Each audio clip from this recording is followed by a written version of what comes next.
Alfred Assolan, Claude et Juliette, où il est clairement prouvé que la vertu trouve toujours sa récompense et que le premier devoir d'un Français est de venir au secours de la beauté.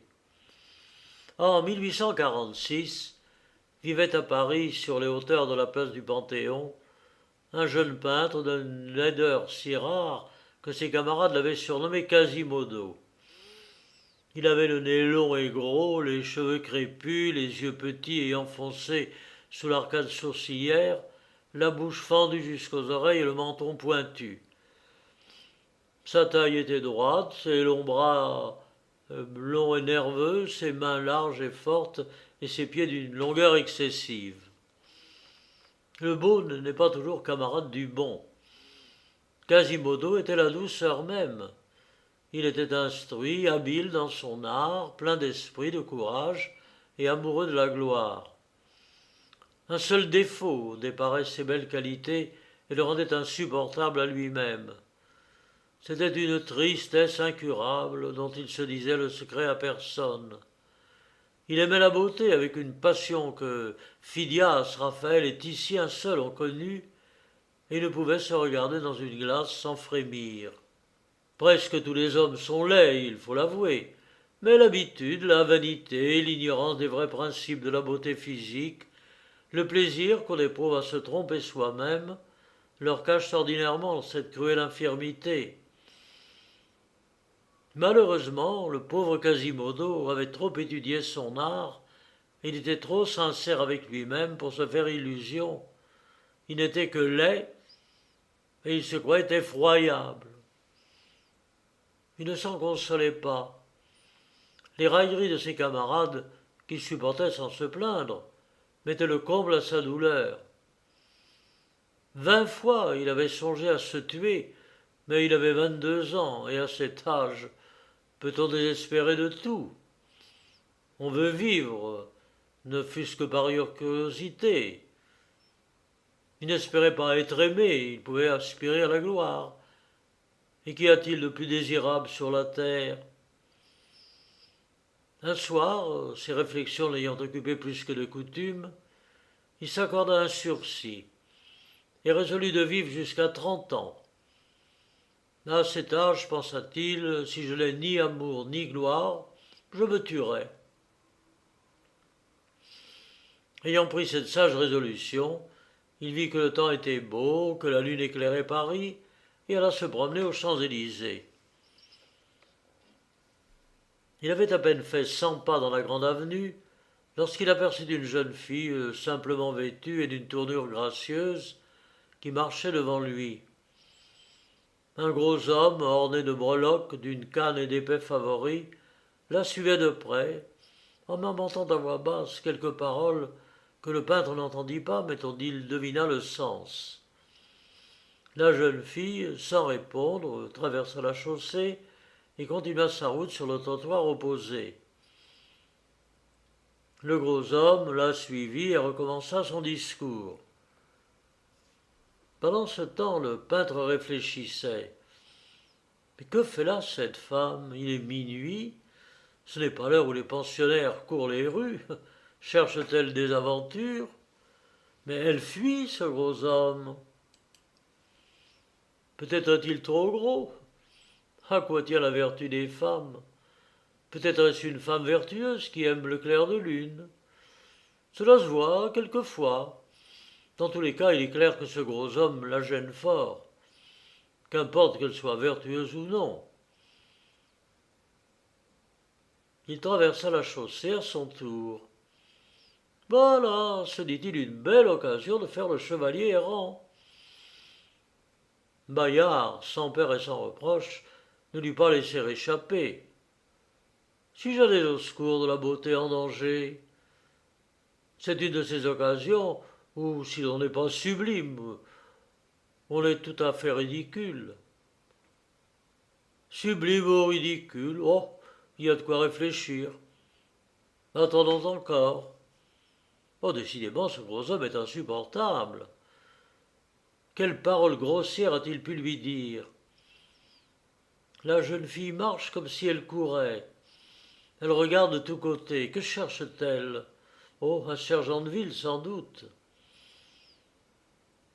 Hélas, le sergent de ville est aujourd'hui le successeur de Roland et de Bayard, et le défenseur de la belle Angélique. Ô temps, ô mœurs! Puisque le sergent de ville n'est pas à son poste, eh bien, faisons ce qu'il aurait dû faire.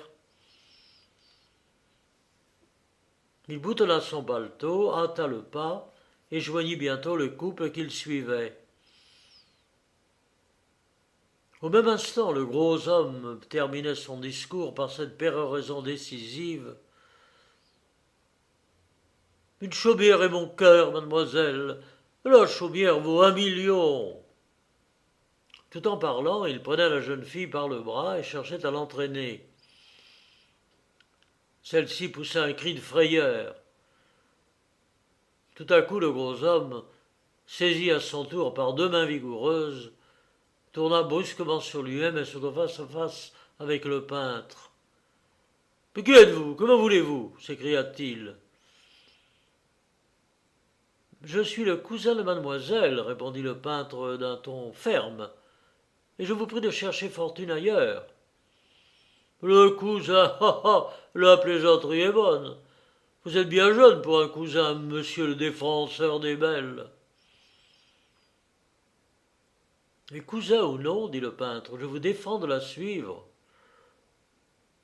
Et de quel droit, mon brave ?»« Mais du droit du plus fort. » À ce mot, le gros homme leva sa canne sur son adversaire.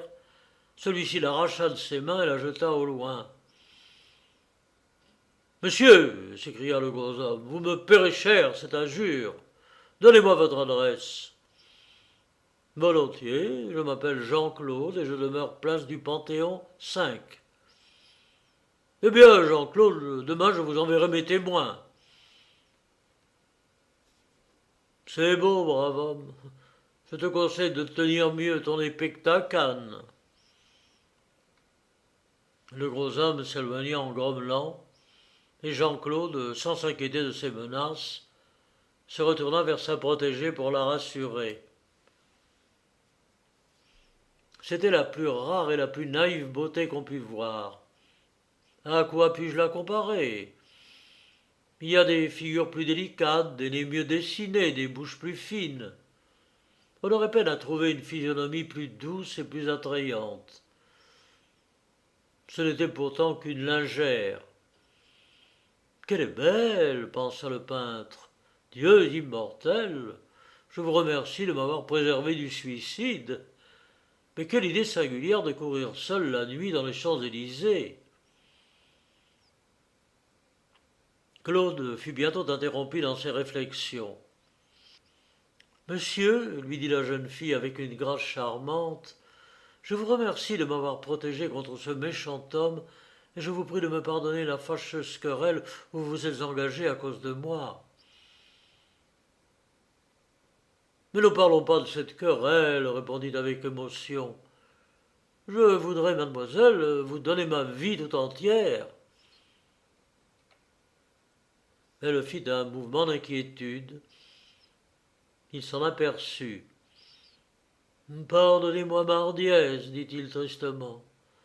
Je mourrais de douleur si j'avais pu vous offenser, et je vois que vous vous défiez de moi. Que faut-il que je fasse pour vous rassurer ?» Elle garda le silence. « Bien, je vous entends, mademoiselle, vous voulez que je vous quitte. » J'obéis. Peut-être avez-vous un frère ou un père que vous craignez d'inquiéter. Hélas, regardez-moi, qui pourrait prendre ombrage d'une si effroyable laideur? Quelle femme n'est pas en sûreté près de moi? Souffrez que je vous accompagne, tout au moins que je vous suive. Tout à l'heure, vous avez vu à quel danger vous étiez exposé. Monsieur, dit-elle en souriant, je ne peux pas accepter votre offre généreuse. Il y a loin d'ici à Passy. Quoi, vous allez seul à Passy et vous ne craignez pas les rôdeurs de barrière? Hélas, monsieur, je crains tout, mais que puis-je faire? Je suis ouvrière, seule à Paris depuis 3 semaines et je travaille dans un magasin de lingerie. Je n'ai d'autre famille qu'une tante qui est fruitière à Passy et qui m'a élevée. Et ce soir, elle m'écrit qu'elle est malade et qu'elle me prie d'aller la voir. Si j'y manquais, elle croirait que je la néglige et que je l'aime moins. Elle qui a pour moi toute la tendresse d'une mère. On a voulu me laisser sortir qu'après 10 heures et la fermeture du magasin. Voilà, pensa Claude, une histoire bien naturelle. Ai-je affaire à une Agnès ou à une femme trop habile? Mais quel intérêt peut-elle avoir à me tromper? Mademoiselle, dit-il tout haut, la nuit est belle, le clair de lune est magnifique. Peu importe que j'aille à Passy ou à Saint-Mandé. Permettez-moi de vous accompagner, la route n'est pas sûre. Ayez confiance en moi. Je vous jure qu'au premier signe, je serai prêt à vous quitter. La jeune fille hésita quelque temps et prit le bras de son compagnon. C'est une chose singulière que l'imagination. Claude avait vivement désiré que son offre fût acceptée et tout à coup, il se repentit de l'avoir faite. Oh, ce ne sont pas mes paroles qui la rassurent, pensa-t-il, c'est ma difformité. Cette idée troubla sa joie et il garda quelque temps le silence. Monsieur, lui dit la jeune fille, pourquoi êtes-vous triste? Avez-vous perdu quelqu'un de vos parents ou de vos amis? J'ai tout perdu, dit Claude en soupirant. Mon père, vieux capitaine en retraite qui vivait de sa pension et qui ne laissait rien de plus beau que l'épaulette, me fit élever comme un savant. Il rêvait de me voir prendre des villes et succéder à Vauban. Qu'est-ce que monsieur Vauban demanda-t-elle naïvement. Bon, c'est un caporal qui s'ennuya de tuer les hommes et qui voulut enseigner l'art de les nourrir. On le mit en demi-solde. Et votre père voulait que vous fussiez caporal? Caporal ou général, c'est tout un. Malheureusement, j'avais quelques dispositions pour le dessin. Un grand peintre me prit en affection et m'apprit à aimer l'art et l'éternelle beauté. Je laissai la géométrie à ceux qui en vivent et je me fis peindre. En bâtiment? Non, peintre de paysage. De paysage? Oh, qu'est-ce que cela? Expliquez mon ignorance, excusez-la, monsieur. J'en suis toute honteuse, mais je n'ai jamais appris qu'à lire, à écrire, à faire les comptes de ma tante et à coudre des chemises. Vous savez coudre, dit Claude avec enthousiasme, et vous parlez de votre ignorance. Allez, vous êtes trop modeste. Combien de demoiselles élevées à grands frais loin des yeux de leur mère devraient aller à votre école? Pieuse et sainte ignorance. Plût à Dieu que toutes les filles de France fussent aussi ignorantes que vous, elles trouveraient plus aisément des maris. Eh bien, je vous crois, monsieur, sans savoir pourquoi, mais vous ne répondez pas à ma question. Qu'est-ce qu'un peintre de paysage? Pas grand-chose, ma chère enfant. C'est un pauvre homme qui ne sait ni semer le blé, ni le moissonner, ni le moudre, ni le faire cuire, ni bâtir une maison, ni raboter des planches, ni tracer un chemin, ni ferrer un cheval, ni forger, ni faire aucun métier qui serve à quoi que ce soit. Ah, c'est donc un fainéant. Point du tout. Oh, c'est un des êtres les plus occupés de la création. Ce que Dieu a fait, il l'imite, et quand il a fait assez fidèlement le portrait d'un pré, d'une étable et de 2 cochons, on dit qu'il a du génie. C'est un Poussin, un Claude Lorrain, un Ruisdael. Pardonnez-moi, monsieur, de vous interrompre sans cesse. Vous disiez donc que vous vous étiez fait peintre de paysage. Oui, et j'eus le malheur de réussir. Mon père mourut peu de temps après, désespéré de voir que je renonçais pour toujours aux demi-lunes et aux contre-escarpes, et aux épaulettes qui en sont la suite naturelle. Depuis sa mort, je vis seul. Le grand peintre dont j'étais l'élève est mort lui-même, et je n'ai point d'amis parmi mes camarades. Mais pourquoi, monsieur, vous paraissez si bon et si obligeant? Que sais-je? Dans les arts, on n'aime pas celui qui réussit. On le trouve orgueilleux. Il veut se distinguer de la foule. C'est un mauvais exemple. Je souffre d'ailleurs d'une maligne infirmité. Ah, vous êtes malade? Oui, ou d'une maladie morale, la plus cruelle de toutes. Regardez-moi. Ne remarquez-vous rien? Non.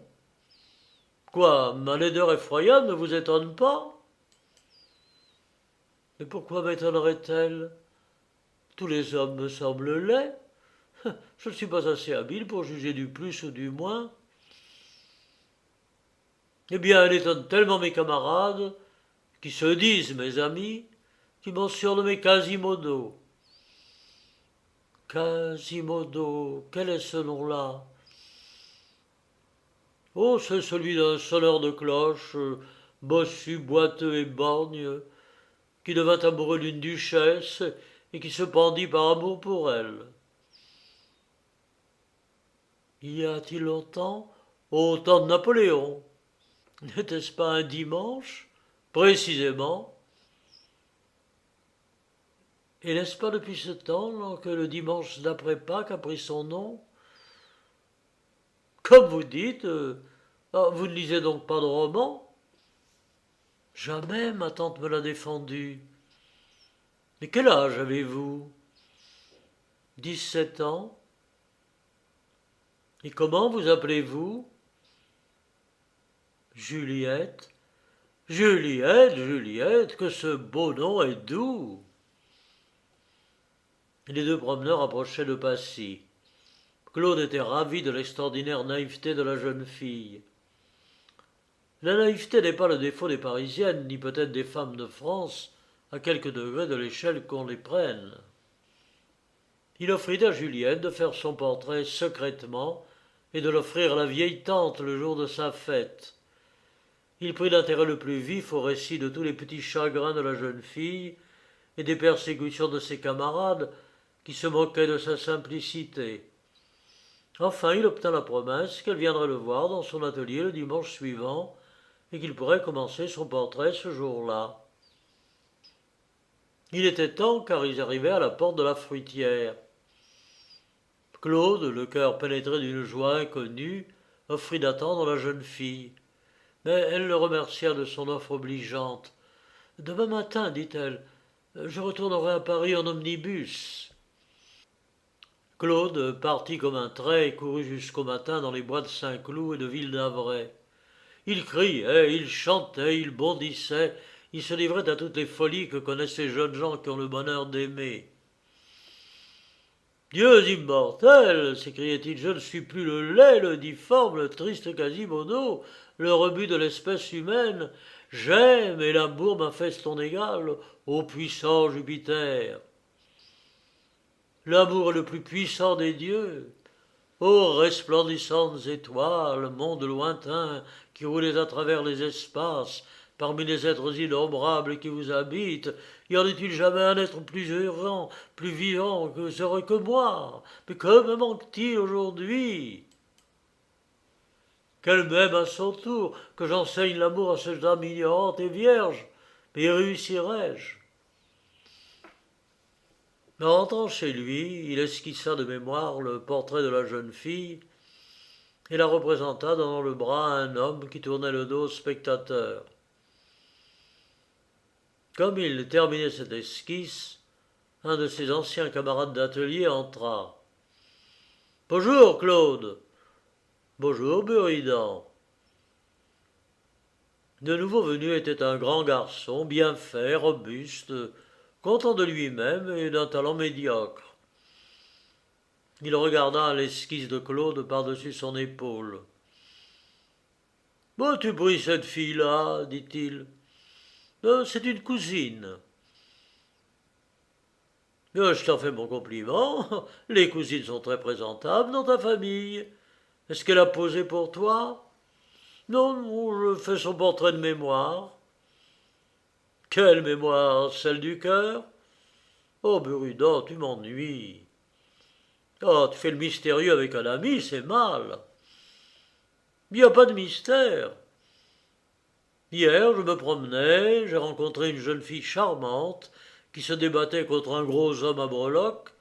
J'ai envoyé promener les breloques et lui ai offert mon bras à Juliette. Ah, elle s'appelle Juliette. Joli nom, ma foi, et qu'on dit les breloques, bien qu'elle m'enverrait des témoins ce matin. À la bonne heure, voilà une affaire crânement engagée. La fille est belle, comme Vénus. Laquelle? Vénus Calipige? Oh, il y paraît guère dans ton dessin. Mon cher, tu es insupportable avec tes plaisanteries.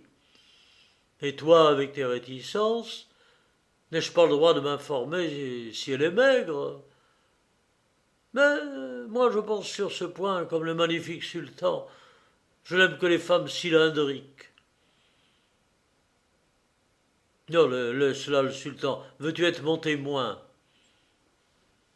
Accordé, mais tu me feras voir l'original de ton esquisse. Bien, viens dimanche à 9 heures du matin, tu la verras. En es-tu déjà là? Qui l'eût cru de cet innocent Quasimodo? Ah, qui se fiait, grand Dieu! La nature vous pétrit un homme le plus mal qu'elle peut. Elle élève son nez comme la bosse d'un chameau.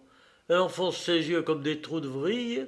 Elle termine son menton en pointe et ce gaillard, ainsi fait, séduit à première vue une jeune vierge trop peu calipige qui résiste à des breloques de 6 000 ans. Claude haussa les épaules sans répondre. Il pouvait d'un mot faire cesser cette plaisanterie, si cruelle pour lui. Mais il n'oserait avouer sa souffrance, et la plaie secrète dans son cœur était dévorée. Il se remit au travail.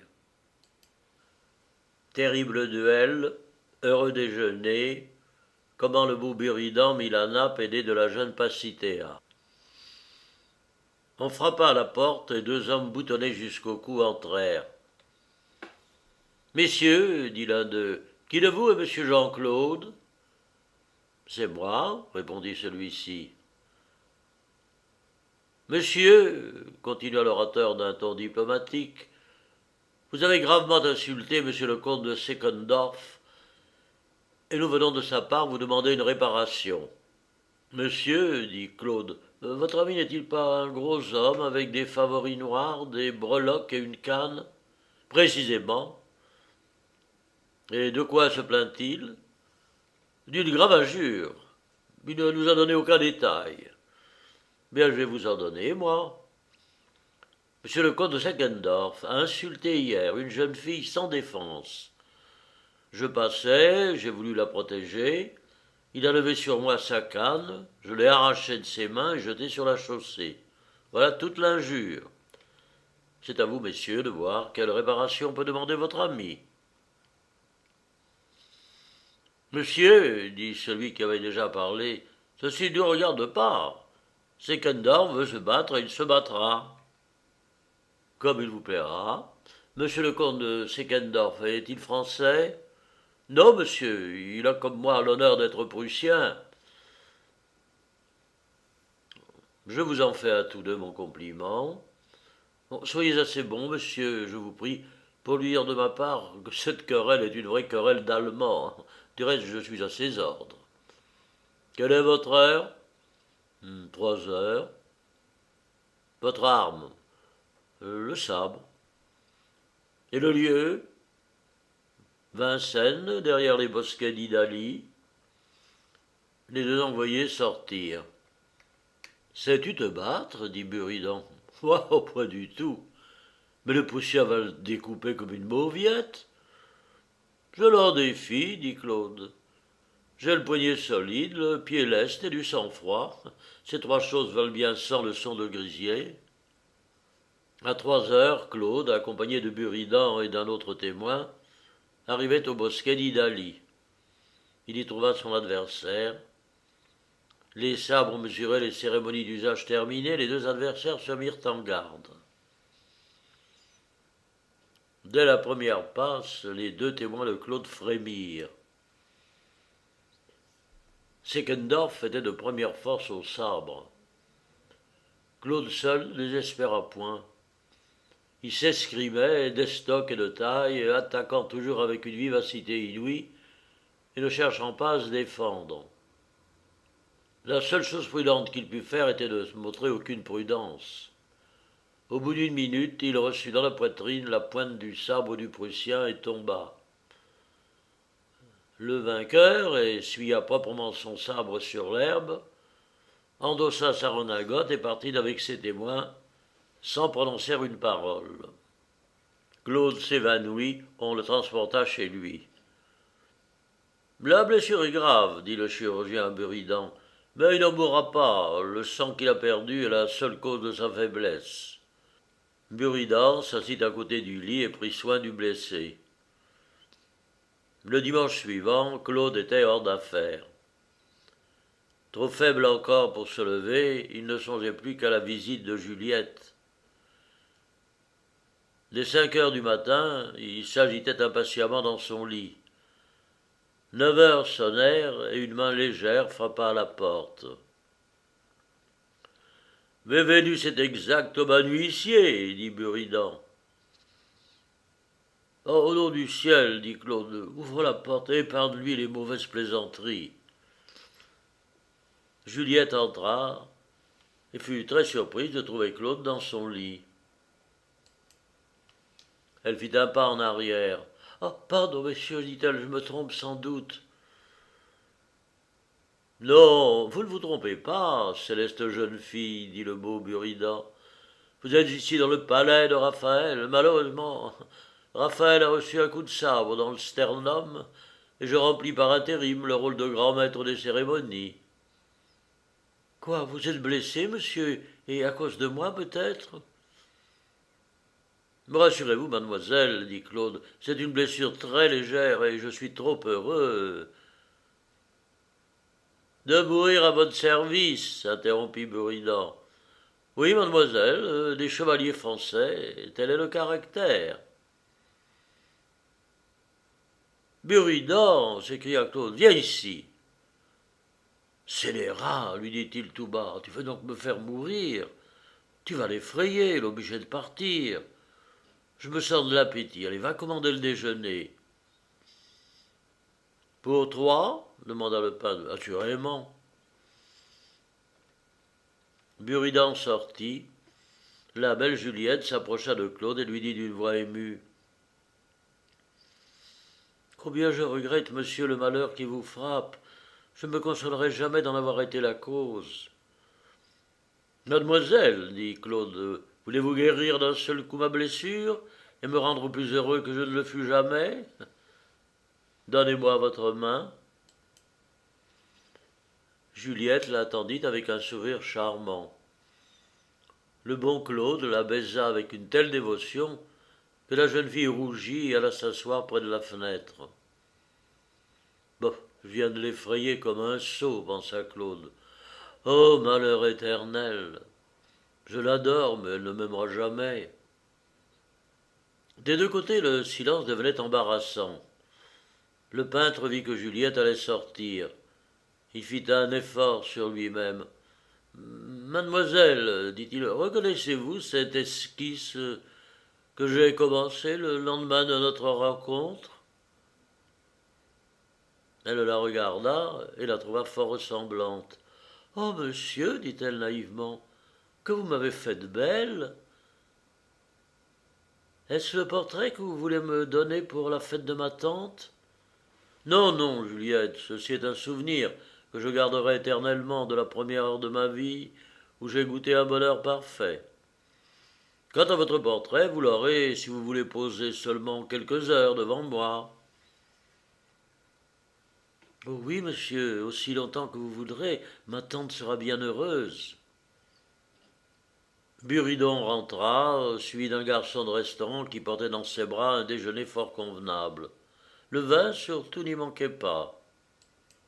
« Oh, la plus belle des grâces, dit Buridan, divine Pasithea, aidez-moi, je vous prie, à mettre la nappe. » Monsieur, dit simplement Juliette, je le veux bien, mais pourquoi m'appelez-vous la divine Pasithea? Pasithea, dit le peintre, était une impératrice qui n'avait pas sa pareille pour raccommoder les serviettes de son mari et ourler son linge. Eh bien, monsieur, c'est justement mon fort, et de plus je fais de belles chemises, je m'en vante. Et voilà, dit Buridan, une rencontre admirable. J'ai besoin justement d'une douzaine de chemises. Oh, et si vous voulez bien vous charger de la commande, ma chère demoiselle Pacitea. Juliette, monsieur, interrompit-elle. Oui, c'est cela même, Juliette Pacitea. Non, allez, le déjeuner sera froid, dit Claude, qui craignait quelques plaisanteries trop fortes de son ami. Mangeons. Le déjeuner fut très gai. Claude était plongé dans les ravissantes délices d'un premier amour. Tout ce que disait Juliette lui paraissait admirable. Son ingénuité le remplissait de joie. Il était devant elle comme une mère qui trouve dans les premières paroles de son enfant des symptômes d'un génie supérieur. Elle demandait à boire avec une grâce sans pareille. Elle se renversait sur sa chaise d'une façon toute divine. Elle riait avec une délicatesse exquise. Oh, les belles dents, les purs diamants! Oh, la bouche petite et gracieuse! Oh, les yeux bleus et doux! Oh, les cheveux fins et soyeux! Claude n'avait pas tort d'admirer. C'était une chevelure abondante et épaisse comme une forêt des tropiques. Disons tout en un mot, elle était vraiment belle et Claude l'adorait. Pendant ce temps, Buridan ne perdait pas un coup de dent. C'était un bon compagnon, peu mélancolique, qui aimait toutes les femmes et qui, moyennant quelques complaisances, les tenait quittes de tout. Claude s'étant égaré dans une théorie platonique, Buridan lui répondit avec chaleur. Mon petit, ta méthode peut être bonne, mais la mienne est excellente. Les femmes sont faites pour rire, pour aimer, pour avoir des enfants. Hors de là, elles sont bonnes à rien. Oh, dit Claude indigné. Tu as beau te récrier, reprit Buridan. Il faut se soumettre à la flexible vérité. Dis-leur qu'elles sont belles, elles te sauteront au cou. Parle-leur de philosophie, tu les verras bâiller comme des carpes hors de l'eau. Prends la plus vertueuse de toutes, et dis-lui qu'elle a le pied bien fait, elle relèvera sa robe jusqu'aux genoux. Tu veux pas savoir tout cela, mon pauvre Quasimodo. Tu vis comme un ermite, et les pensées de ce monde ne t'occupent guère. Mais je les connais, moi, et je te jure que la plus sage de toutes est une écervelée. Tais-toi, malheureux ivrogne, dit Claude, et cuve en paix ton vin. N'outrage pas la seule partie du genre humain qui vaille encore quelque chose. Qui es-tu pour parler ainsi? Parce que tu barbouilles quelques singes et quelques chats, tu te crois un grand homme et quelque chose de précieux sur la terre. Réponds-moi, Buridan. Combien de gens barbouillés, barbouillent et barbouilleront 1000 fois mieux que toi? Mais quelle idée as-tu mise au monde? Quelle invention as-tu faite pour ta patrie? Toi qui n'atteins dans tes œuvres la beauté véritable que par hasard et qui souvent te défigure. Toi qui es fier de quelques coups de pinceau où peut-être son ombre a laissé tes traces, tu oses mépriser la femme qui est la beauté même, l'éternelle beauté, et la seule image de Dieu sur la terre? Sur la foi de quelques créatures qui ne sont d'aucun sexe, tu oses dire que les femmes ne sont faites que pour la joie et les plaisirs? Mais rentre en toi-même, malheureux Buridan, et confesse ton repentir si tu ne veux pas que la foudre céleste te punisse de ton blasphème. Broumm, dit le peintre en allumant un cigare. Comme tu paieras pour un homme qui a reçu 2 pouces de fer entre la 3e et la 4e côte. Bon, respectons ce sexe aimable, puisque tu le protèges. Divine Passidéa, fumez-vous? Non, monsieur, je vous remercie. Ah, c'est dommage, voilà un vrai pourreau. Et en même temps, il entonna d'une voix puissante cette chanson. Aux environs de l'île en Flandre, bis, la la la, je rencontrai 2 flamandes, bis, la la la. Et ici le sage Claude interrompit fort à propos le chanteur. Que le diable t'emporte, dit Buridan à moitié ivre. On peut donc plus rire ici, on boit plus, on chante plus, on parle poliment des belles. Mais si cela continue, on pourra plus fumer. Adieu les amis, je reviendrai quand vous serez pas plus gais. Adieu. Son départ fit grand plaisir à Claude. Votre ami est bien amusant, dit Juliette, mais il est bien mal élevé. C'est un charmant garçon, répliqua le peintre, qui a été mon témoin mardi dernier et qui a grand soin de ma blessure, mais il n'est pas habitué à parler aux honnêtes femmes. Est-ce qu'il a des maîtresses demanda la jeune fille. Non, c'est rien, répondit Claude étonné. Pourquoi me faites-vous cette question? Oh, j'ai parlé au hasard, dit-elle en rougissant. Qu'est-ce que cela me fait que M. Buridan ait des maîtresses ou non? Si Claude n'avait eu plus d'expérience, cette rougeur subite l'eût inquiété. Peu à peu, Juliette devint pensive et ne répondit plus qu'à peine au discours du jeune homme. Après quelques instants, elle se leva, promettant de revenir. 8 jours après, Claude, encore fatigué de la perte de son sang, mais déjà guéri, commença le portrait de la belle Juliette. On croira aisément qu'il n'allait pas vite en besogne. Aucune esquisse ne lui paraissait digne de son modèle. Il s'était fait, pendant la semaine, un plan de campagne profondément combiné. Puisque le hasard veut que j'aie rencontré, disait-il, l'une des plus jolies filles de Paris, et à coup sûr l'une des plus innocentes, je veux qu'elle n'ait pas d'autre maître que moi. Oui, le ciel m'a refusé la beauté, mais il m'a laissé l'ascendant qu'un esprit cultivé et une passion forte donnent à un homme sur une femme ignorante et pure. J'éclairerai son esprit, j'élèverai son âme, je lui ferai connaître le ciel et la terre, et peut-être pourrai-je surmonter les obstacles que me pose la nature. Le destin se lassera de poursuivre un malheureux. Claude était éloquent. Il était savant comme un peintre du XVIe siècle, où Michel-Ange et Raphaël connaissaient et pratiquaient à la fois tous les arts. Tout le monde sait la puissance de la solitude. Le peintre, plein de force et de génie, avait vécu comme les solitaires de la Thébaïde. Ses passions longtemps contenues n'en étaient que plus fortes. Il aimait Juliette avec la violence d'un homme qui aime pour la première fois et qui n'attache de prix qu'à l'amour. Elle se sentait troublée devant lui sans savoir pourquoi. Il affectait de lui parler peinture, mais ses yeux ardents, fixés sur elle, l'instruisaient assez de ce qu'il ne voulait pas avouer.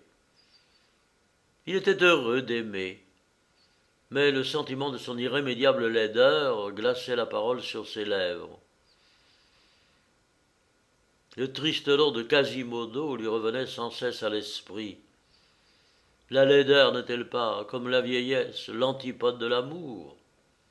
Après 1 heure de travail, la belle Juliette voulut retourner à Passy. Claude l'accompagna et la conduisit à travers le bois de Boulogne. La matinée était belle, les arbres étaient couverts de feuilles, le ciel était pur et les oiseaux chantaient sur la cime des chênes. Claude se sentait rempli d'une joie délicieuse. Il courait légèrement dans les allées, entraînant sa compagne, qui était aussi gaie que lui-même. Il jouissait du bonheur de faire goûter le premier à cette âme naïve le fruit de l'arbre de la science. Il lui expliquait tout ce qu'il voyait. Il lui parlait botanique, religion, philosophie, histoire même, proportionnant son langage à la faiblesse de cette intelligence encore peu exercée. Il lui enseignait les lois et les mœurs des animaux, des végétaux et leurs amours. Il parlait des pays lointains, de l'Italie qu'il avait vue, de l'Orient qu'il voulait voir et qu'il devinait déjà.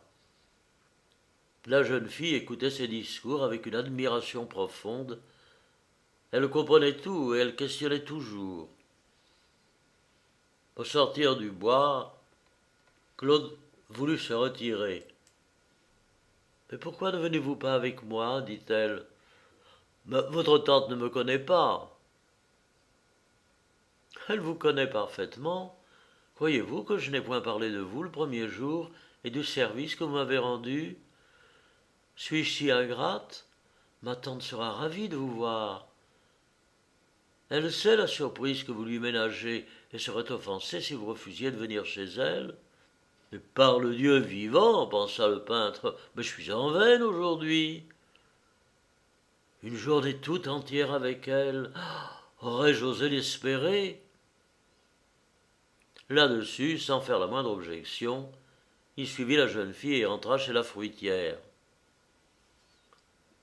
C'était une grosse femme gaie, rouge de teint, active, bavarde, prompte à faire connaissance et regardant comme ses amis tout ce qu'elle connaissait.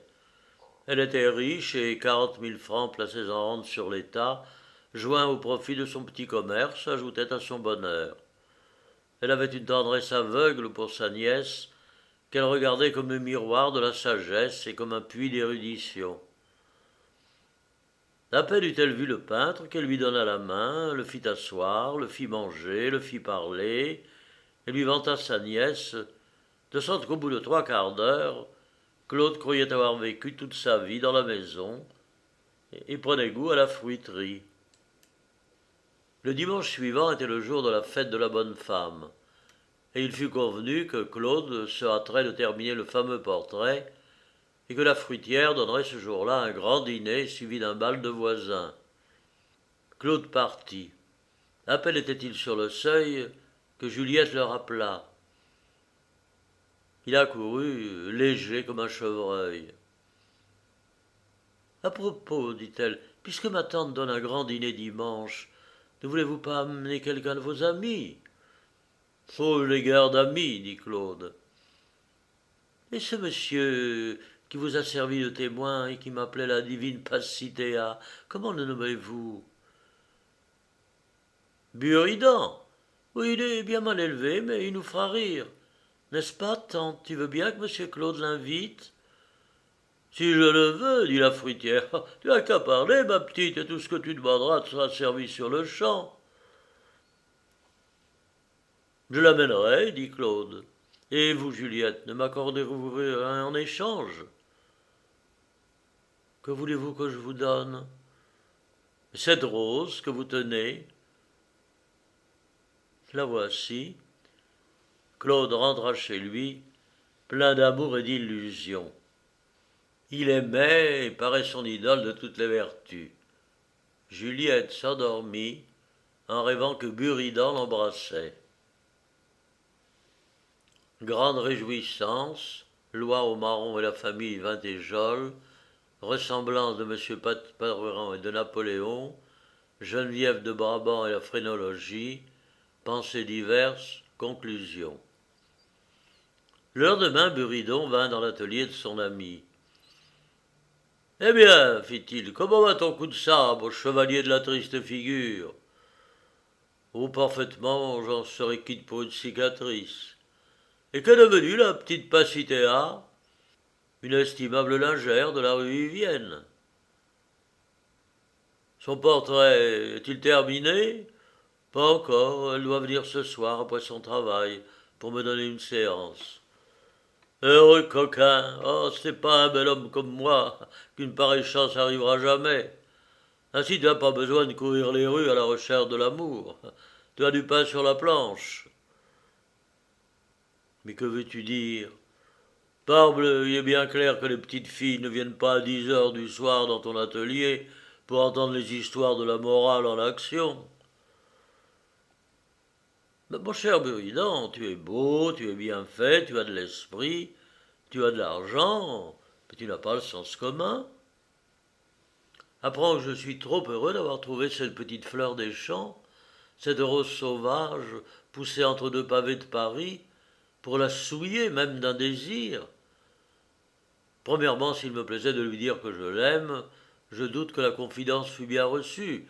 Secondement, je ne le ferais pas par égard pour moi-même.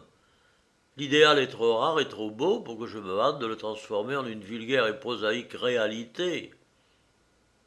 Salut, dit Buridan, à l'amant de l'idéal, à l'esclave des belles, au vertueux Amadis. Claude, tu n'es pas de ce temps. Songe donc, mon cher ami, que nous sommes en plein Paris, en plein XIXe siècle, en pleine civilisation. Songe que nous avons un roi, une charte, deux chambres, des électeurs, des usines, des chemins de fer et des bureaux de tabac. Songe qu'il faut vivre comme tout le monde, et sors de ton rêve sublime et ridicule. Cette petite est jolie, elle paraît bon enfant. Tu n'as pas le temps de prendre femme et d'interrompre tes travaux pour donner la béquée à toute une marmaille. L'Institut et la postérité te réclament. Cependant, oui, il ne faut pas vivre seul, cela est immoral. Va donc, et puisque le hasard t'offre une proie facile, et qui n'est pas à dédaigner, par amour pour toi-même, pour ta patrie et pour la gloire, fais-en ta fornarina. Oh, tu hausses les épaules, tu fais le vertueux, honnête et splendide idiot. Mais si tu ne l'apprends pas, quelqu'un d'autre l'apprendra. Un de ces soirs, un cocher robuste et largement abreuvé de vin d'Argenteuil lui offrira son cœur et sera accepté, et tu resteras sur la rive, dans la pose ridicule d'Hercule à qui Nessus enlève des janires. Tu me fais regretter, dit Claude, la commission dont elle m'a chargé. Quelle commission? Bien, tu es prié d'assister à la dissection d'une oie au marron dimanche prochain chez sa tante, la fruitière de Passy. On dansera. Quoi, vraiment, la bonne femme m'invite? Et moi aussi, oui, par-dessus le marché. Oh, décidément, cette petite a du discernement. Eh bien, va pour l'oie au marron, cela m'amusera. Le dimanche suivant, grâce aux ailes de Juliette, qui venait poser tous les soirs dans l'atelier de Claude, le portrait était terminé. Le peintre, accompagné de Buridan, l'apporta à la fruitière en grande cérémonie. Celle-ci, pour n'être pas dérangée dans un si grand jour, avait dès le matin fermé sa boutique. Elle attendait ses invités dans sa chambre à coucher, dont elle avait fait à cette occasion une salle à manger. Un bonnet blanc à larges plis ornait sa bonne et rougeaude figure. Autour d'elle, et dans une attitude recueillie, les yeux fixés sur l'oie au marron qui rôtissait devant le feu, se tenaient 8 personnes pleines de calme et de dignité. C'était, par ordre d'importance, le boulanger, M. Patureau, avec sa femme et sa fille, Mademoiselle Cécile Patureau, et le marchand de vin, M. Ventéjol, avec sa femme, ses 2 fils, âgés le d'un 8 ans, l'autre de 10 ans, et sa fille, Mademoiselle Caroline Ventéjol, âgée de 14 ans. Quand les 2 amis entrèrent, il y eut un grand mouvement dans l'honorable société qui regardait rôtir l'oie. Ce fut quelque chose de semblable à ce que les sténographes de la défunte Assemblée nationale exprimaient par le mot « sensation ». La bonne fruitière ayant prévenu ses amis qu'elle devait recevoir 2 messieurs qui dînaient chez les ministres et qui portaient des gants les jours de fête, on s'attendait à des merveilles. La tante générale fut un peu déçue. Claude entra, donna la main à la fruitière et à Juliette, leur montra le portrait qui était fort ressemblant, salua tout le monde et s'assit. Il fut trouvé fier, et si l'on n'avait pas été plus pressé de dîner que de médire, il n'aurait pas été épargné. Buridan, qui ne doutait de rien, fit une entrée magnifique. Il se jeta dans les bras de la fruitière et de Juliette, ce qui séduisit du premier coup les 2 dames et le plus guère à Claude. Puis il serra cordialement la main de tous les assistants et tira par mégarde les oreilles d'Athanas Ventéjol, l'aîné des fils du marchand de vin. Cela fait, on se mit à table. Je passe sous silence le cliquetis des fourchettes et le bruit des verres. Vous avez une bonne figure, dit tout à coup Buridan au marchand de vin, en tournant la salade, car, excepté celui de son métier, il avait toutes sortes de talents. À table, vous avez l'air de Napoléon. L'auriez-vous connu par hasard? Oh non, moi, monsieur, point du tout, me dit Vintéjol, mais ma mère a connu un hussard de la vieille garde qui le voyait fréquemment. C'est une chose surprenante que ces rencontres, continua Buridan. Il avait une redingote grise. Mais la mienne est noire. Qu'importe, c'est toujours une redingote. Il avait des bottes à l'écuyère. Oh, je n'ai que des souliers, dit Vintéjol. Eh bien, qu'est-ce différence y voyez-vous? Qu'est-ce qu'un soulier? C'est une botte à qui on a coupé la tête. C'est pourtant vrai, dit le marchand de vin. Je parie, dit Buridan, que votre femme s'appelle Joséphine. Et vous gagnez votre pari, monsieur. Elle s'appelle Joséphine Eudoxie Césarine. Hein, Césarine?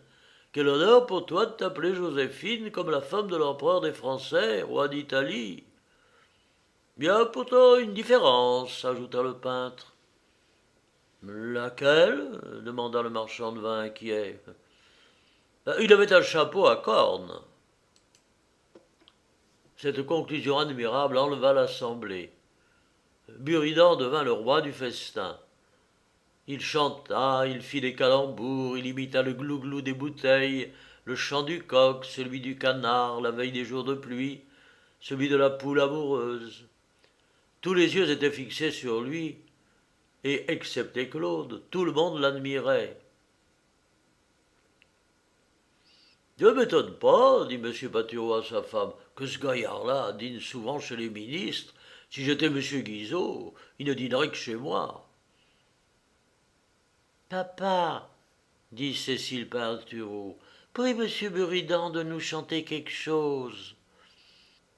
D'un geste, Buridan commanda le silence.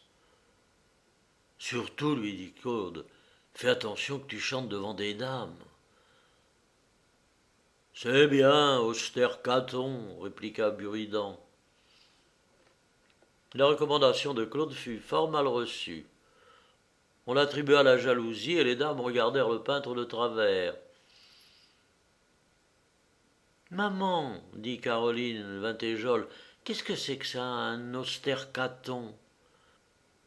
Bien, tu le vois bien, répondit aigrement la mère. C'est un homme très laid, qui est jaloux, qui ne s'amuse pas, et qui veut pas qu'on s'amuse. Un regard sévère du père rétablit le calme dans la famille Vintéjol. Claude entendit ce dialogue et sourit. Malheureusement, il regarda Juliette qui était sa voisine à table et qui l'écoutait avec distraction. Il remarqua qu'elle n'avait d'attention que pour les discours de Buridan, et il se sentit le cœur serré d'une tristesse mortelle. Il se résignait à n'être pas aimé. Mais l'avoir aimé un autre que lui, c'était une douleur trop forte pour Claude. Hélas, pensait-il, j'aurai le nom et le sort du pauvre Quasimodo. Pendant ces réflexions, Buridan chantait. Entendez-vous, non honorable assistance, la vertu reconnue et patience de Geneviève de Brabant, étant comtesse de grande noblesse, née en Brabant, était assurément. Et après cette célèbre complainte, qui est l'Iliade du messager boiteux et de l'almanach de Liège, Buridan, content d'avoir égorgé le traître Golo, céda la parole à M. Patureau. Chacun chanta à son tour, et Claude lui-même, avec plus de chaleur et de verve que personne. Le dîner finit gaiement par une séance de phrénologie, où Buridan fit admirer la variété de ses connaissances. M. Patureau, jaloux de voir son compère Vintéjol comparé à Napoléon, se soumit le premier à l'examen du savant. Monsieur, dit le peintre en palpant le boulanger avec gravité, votre tas de présence les plus singuliers phénomènes que la science ait eu depuis longtemps l'occasion d'observer. Le front est d'un boulanger ordinaire, mais l'occiput annonce une intelligence sans borne, et le sinciput une fermeté rare. Ce que vous avez décidé, vous le voulez fermement, n'est-ce pas? Oh, monsieur, dit Patureau se redressant avec orgueil, je suis comme un marbre. Si ma femme résistait, je lui casserais les reins. Si ma fille me désobéissait, je la jetterais par la fenêtre. C'est mon caractère. Tout le monde se mit à rire, et madame Patureau voulut réclamer, mais Buridan fit signe de se taire. L'assemblée était toute oreille. Monsieur, continua Buridan, je vous en félicite. C'est cette rare et héroïque fermeté qui fait les grands hommes. Au besoin, vous seriez Brutus. Qu'est-ce que Brutus demanda Cécile. Parbleu, dit sa mère, tu le vois bien. C'est une brute, un imbécile comme ton père, qui voit pas que monsieur se moque de lui. Silence, ma femme, dit Patureau d'une voix menaçante. Oh, cria la dame d'une voix acariâtre, tes gros yeux me font pas peur. Depuis 20 ans que nous sommes mariés, je te connais bien, t'es toujours le même, constant, fidèle Patureau qui... Vous êtes intrépide, interrompit l'impitoyable Buridan. Comme un lion, monsieur, je suis tambourin de la garde nationale et j'ai failli être soldat, c'est tout dire. Passons, dit le peintre, au trait du visage. Vous avez le nez gros et gros. Avouez que vous êtes un grand scélérat. Monsieur, dit Patureau d'un ton suppliant, parlez plus bas, je vous en conjure. Il faut bien que jeunesse passe. Et si ma femme le savait, voulez-vous me perdre? L'examen se prolongea au milieu des plaisanteries de tous les convives. De la phrénologie, Buridan passa à la chiromancie et trouva moyen d'intriguer, de contenter tout le monde. Quand il tint la main de Juliette entre les siennes, « Voici, dit-il, une ligne qui annonce qu'il vous arrivera bientôt un grand bonheur. Vous aimerez un jeune homme blond et vous en serez passionnément aimé. Il y aura un mariage dans l'année. » En même temps, il lui serra doucement la main. Juliette baissa les yeux et rougit. Que faisait Claude? Il assistait, impassible en apparence, au succès de son ami, et il faisait d'horribles efforts pour rire de ses plaisanteries. Hélas, pensait-il, voilà comme il faudrait être pour plaire à Juliette. Elle n'a Dieu que pour lui, il est beau. Oh, douleur, oh, malheureux Quasimodo. On dansa beaucoup, et Buridan ne brilla pas moins par ses entrechats que par ses discours. Il sut plaire à tout le monde, et surtout à la bonne fruitière qui fit valser en dépit de ses 55 ans. Il se multipliait pour faire sauter les femmes et pour boire avec les hommes. À minuit, tous les conviés se retirèrent. Claude et Buridan, priés de revenir, le dernier surtout, s'y engagèrent volontiers et partirent ensemble pour Paris à pied. Sur la route, Claude, absorbé dans ses tristes réflexions, gardait le silence. Tout le bonheur que je m'étais promis, pensait-il, s'envole en un instant. Un étourdi en se jouant m'enlève celle que j'aime.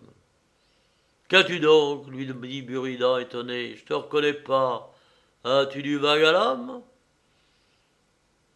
Non, ce n'est rien, répondit Claude, honteux de sa faiblesse. Le grand air m'a fait mal. Un buveur d'eau, dit Buridan avec compassion, ne devrait s'aventurer qu'avec des gens de sa secte. Allez, va te coucher, Basile, tu sens la fièvre. Les deux amis se séparèrent. Le lendemain, Claude attendit inutilement Juliette.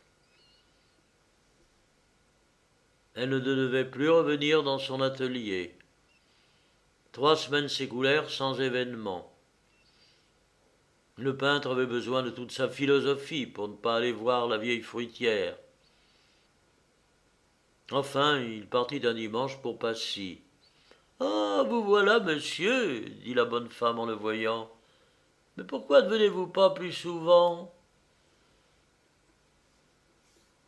Claude allégua un travail important et pressé. Où est Juliette demanda-t-il. Ben, je l'attends depuis ce matin, répondit la fruitière. Restez avec nous, monsieur. Votre ami doit la conduire et vous partirez avec lui.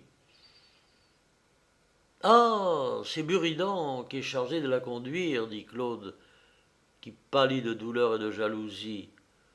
Est-ce que vous ne trouvez pas que c'est un guide bien jeune pour mademoiselle Juliette? Qu'importe, dit la fruitière. Les jeunes gens aiment à rire. Mais Juliette est sage. Entre nous, je crois bien que M. Buridan lui fait la cour. Ma nièce n'est pas un mauvais parti après ma mort. Savez-vous qu'elle aura plus de 60 000 francs? À quoi bon détromper cette pauvre femme, se dit le peintre.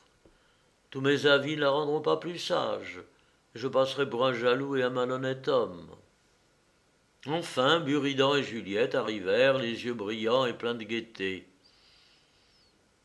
Ils racontèrent qu'ils s'étaient égarés dans le bois de Boulogne et qu'ils avaient poussé jusqu'à Saint-Cloud. Juliette salua Claude avec amitié, mais avec froideur.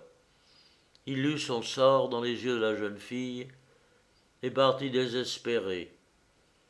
Buridan ne chercha pas à le retenir. Quelques jours après, Claude frappa à la porte de son ami dès 6 heures du matin. Buridan, à demi habillé, entrebâilla la porte. « As-tu besoin de moi » dit-il à Claude. « Non, je venais te voir. »« Diable, le moment n'est pas favorable. Il y a des dames. »« Pasithéa, c'est notre ami Claude, celui qui a fait ton portrait et qui s'est fait sabrer pour toi. Veux-tu le recevoir ?» « Y penses-tu » dit Juliette. « Parbleu, si j'y pense. Tu es charmante en bonnet de nuit, et Claude sera bien aise de te voir. » Claude reconnut la voix de celle qu'il aimait. Il sortit, la mort dans l'âme, sans dire un mot à Buridan. Il alla à Vincennes et de là à Passy. Il rentra chez lui sans pouvoir apaiser la fièvre qui le dévorait. Il haïssait Juliette et Buridan et lui-même et toute la nature. Il était tenté de les tuer tous les deux, mais sa douceur naturelle reprit le dessus. Après tout, pensa-t-il, aucun des deux n'est cause de mon malheur. Pourquoi ai-je aimé celle qui ne pouvait pas m'aimer? Je le savais d'avance. J'ai dû m'y résigner. Le mal est en moi et non ailleurs. Tant que je vivrai, je serai malheureux. Mourons donc. Ayant résolu de se tuer, il chargea son pistolet et écrivit à Juliette la lettre suivante. Juliette, je vous aimais et vous êtes la maîtresse d'un autre. Quand vous recevrez ce billet, je serai mort. Adieu. Il cacheta ce billet, le porta lui-même à la poste et la franchit avec un sang-froid singulier. En rentrant, il s'assit, appuya sur son cœur le canon du pistolet et fit feu. La balle traversa le cœur. Claude mourut sur le champ. Le soir, Juliette, assise près de Buridan, lut tout haut la lettre funèbre et poussa un cri. Buridan courut chez son ami. On lui montra le corps inanimé du malheureux peintre. Le testament de Claude était ainsi conçu. Je lègue ma fortune, qui se compose de 20 000 francs, à Châteauroux, ma ville natale. Je désire que le conseil municipal fasse construire un grand gymnase gratuit destiné à développer dans le peuple la force et la beauté du corps, qui sont si nécessaires au bonheur et à la tranquillité de l'âme. 2 mois après la mort de Claude, Juliette, abandonnée par Buridan, revenait tristement à Passy. « Ah, si j'avais pu aimer Claude, dit-elle à sa tante, je ne serais pas si malheureuse aujourd'hui. » Claude eut tort de se tuer. Tôt ou tard, il aurait oublié Juliette. Il aurait aimé, on l'aurait aimé. toute âme est sœur d'une âme. Fin.